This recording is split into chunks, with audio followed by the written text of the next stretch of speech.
My sexual experience with Bill Clinton was extremely limited, in spite of the fact that I was a sex slave. It was my experience that Bill Clinton is bisexual, leaning far more towards a homosexual end. All I've ever seen him involved in was a homosexual activity, with very limited experience with him myself. Whereas my experience was much more prevalent with Hillary Clinton, because Hillary is also bisexual, leaning more towards a homosexual end, and it was she who accessed my sex programming to fulfill her perversions. It was 1978, and it was determined that I had endured sufficient trauma to carry out my first trial run operation. An enormous quantity of cocaine had been flown in on one of these operations, and I was to deliver it into the neighboring state of Arkansas.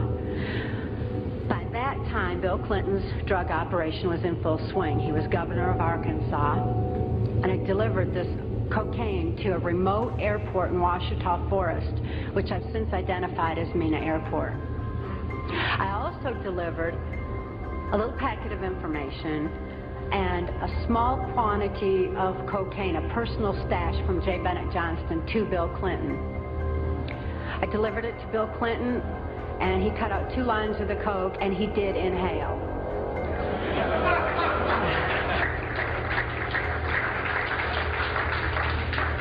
That certainly wasn't the only time I saw Bill Clinton using cocaine. My sexual experience with Bill Clinton was extremely limited, in spite of the fact that I was a sex slave.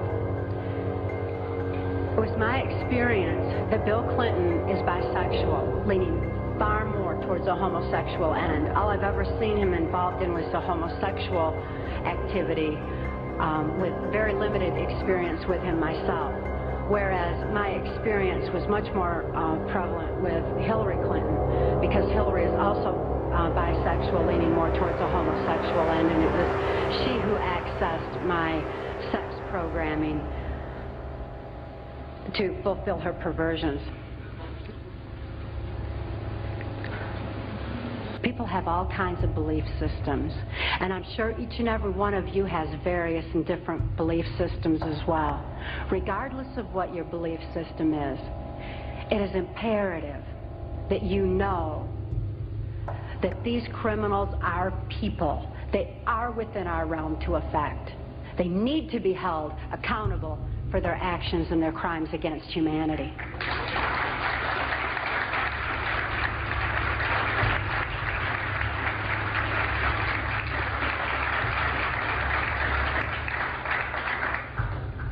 It was 1980, and my daughter Kelly was born.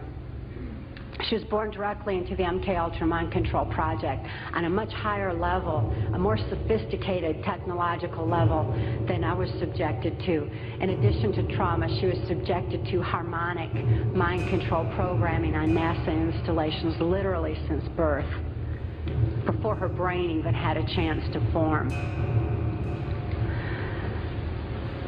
As soon as Kelly was born, Senator Byrd figured I'd been traumatized enough by that time and ordered that we be transferred back to Nashville, Tennessee to carry out operations during the Reagan administration. But being within the country music industry, we had a second handler. His name was Alex Houston. Alex Houston is a ventriloquist, stage hypnotist in the country music industry. Above all, he carries out criminal covert CIA operations that fund the black budget, and this certainly included bringing in large quantities of cocaine and distributing them through the United States, Canada. He was working at that time and provided a cover for me to be taken throughout the United States, Canada, Mexico, and the Caribbean for these criminal covert operations. As my handler, he took me to various military and NASA installations for mind control programming for specific operations that I was forced to participate in. These operations that I won't have time to get into tonight are detailed in our book, Transformation of America. And they involve such leaders as the President of Mexico at that time, de la Madrid and Vice President Salinas. It was my experience that in 1984, there's a CIA trauma base, near-death trauma center that's located in Lampe, Missouri. It's called the Swiss Villa Amphitheater. And they bring certain involved country music acts in to bring large quantities of cocaine or bring the cocaine out for distribution, because Lampe, Missouri is just across the Arkansas line and is very much a part of Bill Clinton's cocaine operation. And it was in full swing at that time. It's also interesting to note that this Lampe, Missouri operation is where the country music industry was more conveniently relocated, you know, right there in Branson, so that it would be closer to Clinton's cocaine operations. Lampe, Missouri was a place where I heard George Bush and Bill Clinton talking, where, from the point of view I had, they certainly were friends, and they didn't recognize any party lines between them. That's something for the, you know, a smoke and mirrors illusion for the public. It's not something they adhere to, because they had exactly the same agenda, and that was for bringing in this new world order. I heard George Bush talking at that time. He was talking to Bill Clinton, and I've since photographically recorded it and wrote it verbatim in our book, that when the American people became disillusioned with Republicans leading them into the New World Order, that Bill Clinton, as a Democrat, was going to be put into the office of president. This was decided in 1984. Actually, I'd heard about it even prior to that, but that, as of 1984, they were already discussing it as an absolute fact. It was also discussed in the groundwork for NAFTA that by the time George Bush went into the office of president, that Salinas was going to become president of Mexico, and they together would be bringing in the NAFTA, which was the beginning of New World Order controls. I was forced to participate in the criminal groundwork for NAFTA, the opening of the Juarez-Mexican border to the free trade of drugs, free trade of our nation's children. It's absolutely appalling, the criminal roots of NAFTA. Again, this is detailed in the book. But it's interesting to note that these political moves had already been decided way back when. And as I deprogrammed, and as I was, it was really something to me to find out people didn't know about this stuff. I mean, it was so obvious to me. I didn't realize that people were unaware and had bought into some kind of smoke and mirrors illusions of what was going on, and never thought to look behind the scenes to what was really going on. But I understand good people don't think that way. They don't have criminal minds. They don't think to look for that kind of criminal activity.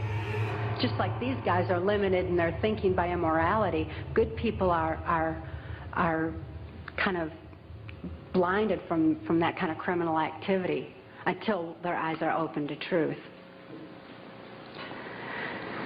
But this criminal activity that was going on at that time, the people that were involved were following directions from George Bush. I don't purport to know it all. I don't purport to know that George Bush is at the very top of all this, but he is as high up as I knew. It was my experience that Ronald Reagan answered to George Bush, not robotically, not under mind control, but willingly, because George Bush was respected for what he knew about bringing in the New World Order. Consider his past. George Bush first began with the United Nations. Then he went on to head our CIA. Then he ran our country through 3 administrations that I'm aware of: the Reagan administration, his administration, and the Clinton administration. Because Reagan and Clinton both answered to him. Mexican President de la Madrid answered to him and knew that Salinas was to be coming into power, and Salinas had more influence in Mexico at that time than de la Madrid, that, as far as my experience was concerned. Also, Saudi Arabian King Fahd followed orders from George Bush, as did the Prime Minister of Canada, Brian Mulroney. In 1983, I heard Ronald Reagan and Brian Mulroney discussing the New World Order. Senator Byrd had acted in the capacity of a pimp and prostituted me to Reagan, and I was present at this White House cocktail party. Now, Ronald Reagan certainly provided a wonderful smoke and mirrors illusion for all of us. For those of you who don't want to believe that he's involved in this, he told you he's an actor. And he did a real good job of it for a long time. That was his role. That's what he was supposed to do.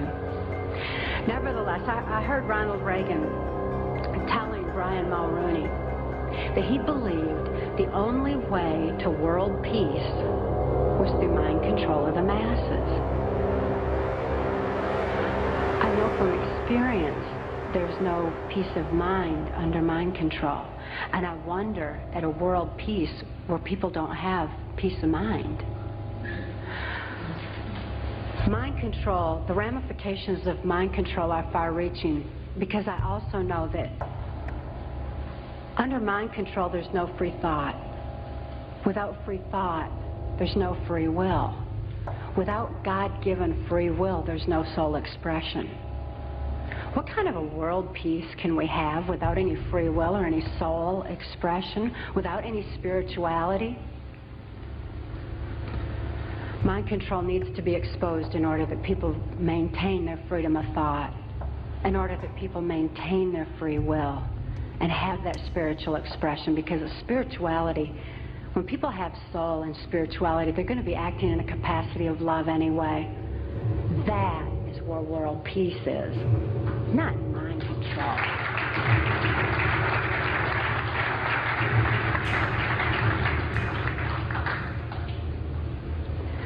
By 1988, I'd been forced to participate in numerous operations against my will, all of which I certainly would never have done. I guess if I had had any part of me that was willing to do anything like that, mind control would not have been necessary. I'm appalled at what I was forced to participate in, but I am relieved that this information's getting out, that people are passing the book Transformation of America hand in hand, hand to hand, so that hand in hand we can take back our country. This information is information that you have a right to know and a need to know, and their controlled medias are not going to suppress truth. Truth prevails.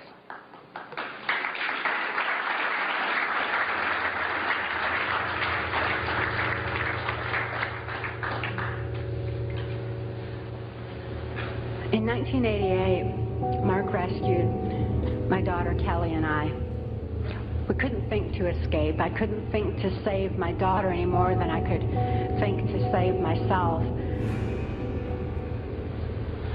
And all those childhood hopes and dreams were certainly hadn't come to fruition.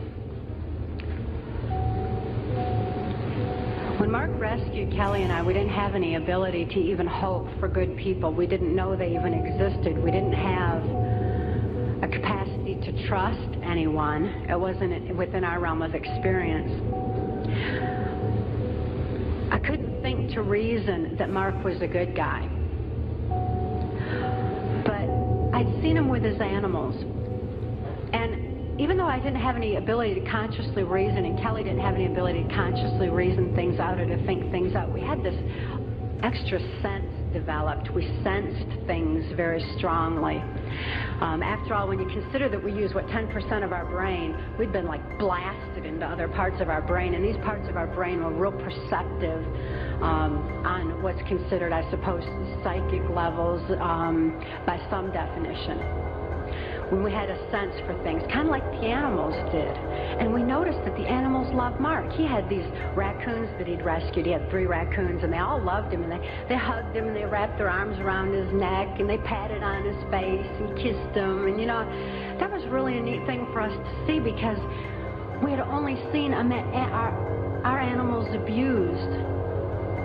We lived on a farm. We had lived on a farm, and we had dogs and cats and horses and cows. and guineas and chickens and all kinds of animals, all of which Alex Houston tortured or killed to keep us in line to, you know, if we didn't do this, this would happen to our pet. And we loved our animals.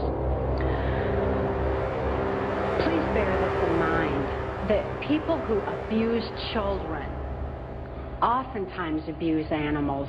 If you see someone abusing an animal, keep your eyes open, look further, make sure those kids are safe. I've never seen an exception to this rule. Not that there's not one out there somewhere, but I've never seen an exception to it. So it was very telling to us that these animals loved Mark. Additionally, when he came in and rescued us, I mean, here we were under the gun of the CIA. Everything was very precarious, to say the least.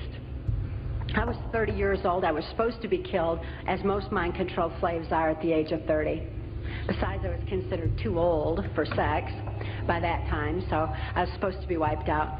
But Mark came in and rescued me from certain death and rescued my daughter from a fate much worse than death, and took the time to rescue our animals. He packed up all those cows and horses and guineas and chickens and loaded them up on these different trailers and everything and brought them to safety as well. This had a profound impact on Kelly and I. We certainly developed an ability to trust right there and then. Mark took us to the safety and serenity of Alaska. Since we were safe for the first time in our lives, experiencing love for the first time in our lives, memories of our past began flashing on our mind's screen. As these memories flashed, and I started to remember what had happened to me and to my daughter, particularly during the Reagan-Bush administration, I became enraged. I was enraged at what my daughter had been through, the tortures I'd endured, and what the plan was for humanity as a whole. I'd have been blinded by that rage, immobilized by that rage, if it weren't for Mark's wisdom in telling me that the best revenge is total recovery. Because through total recovery, by photographically recording all those events, I could expose these people for exactly what they are, for what their plans are, for what I witnessed behind the New World Order. Be able to get help for my daughter, who was in desperate need of help at that particular time. So I began writing out my memories. By writing out my memories, I used a different part of my brain than verbalizing. It bypasses emotion. Bypassing emotion was very necessary for logically making the incomprehensible comprehensible, for understanding and grasping what had happened to us and what could be done with that information. Kelly was not so fortunate. Because of the harmonic programming that she'd endured, remembering the traumas and deprogramming the program did not allow her access to all parts of her brain as it did me. She still needed some technological equipment to help her recover. She needed to actually have those neuron pathways vibrated back open with harmonic equipment. Therefore, she went into Humana Hospital in Anchorage, Alaska, in an intensive care unit. She suffered horribly at that time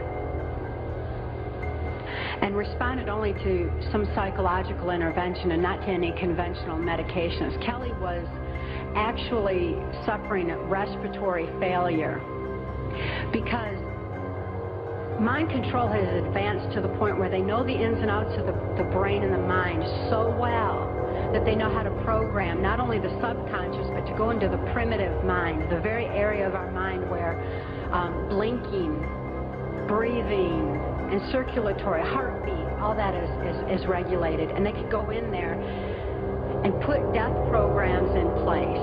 In my daughter's case, it was respiratory failure, so that in the event that she ever had cause to remember, which they never expected could happen, but in espionage, that can happen. We've heard of that, where the brainwashed, where they have the memory accessed. So they wouldn't have to take the old cyanide pill anymore like they used to, like spies used to.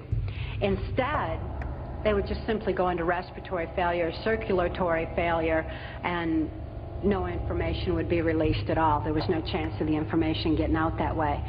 Since my daughter was being raised to be, was genetically and mind controlled, being brought up to be in espionage, she had that program in place and it went into effect. Because of the medical attention that she needed, she became quickly thrust into the illegal and immoral custody of the state of Tennessee, where she remains today. The violations of laws and rights that proliferated in her so-called legal case were extensive. We had one clean district attorney that went in and told the judge that he was violating constitutional rights and human rights in my daughter's case, and cited law after law after law, and the judge interrupted him and said, but laws do not apply in this case for reasons of national security. This certainly raises a question. What does national security have to do with a documented, validated, and proven rape and molestation of a child's mind and body?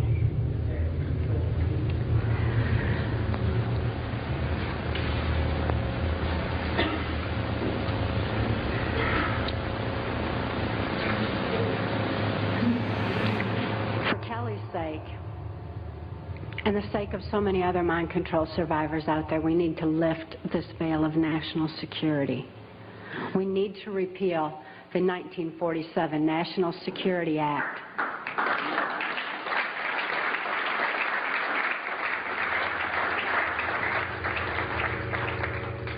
This is a national security that's threatening the security of our nation when it covers up such crimes against humanity as mind control, when it covers up the CIA's so-called war on drugs, when it covers up the selling out of our country to New World Order controls. That's a national security that has nothing to do with the security of our nation. This national security has kept information pertaining to mind control for all of you for far too long. We've got to get this information out. We've got to arm others with knowledge on mind control, because knowledge is our only defense against mind control. We need to get this information out in detail so that we can all be more effective in our particular areas of taking back our country and ultimately taking back our world for Kelly's sake, for the sake of all the other mind control survivors and victims that I know are out there. There's many, many of them. And for the sake of humanity as we know it. It is truth that sets us free. Please help us spread the word. Thank you.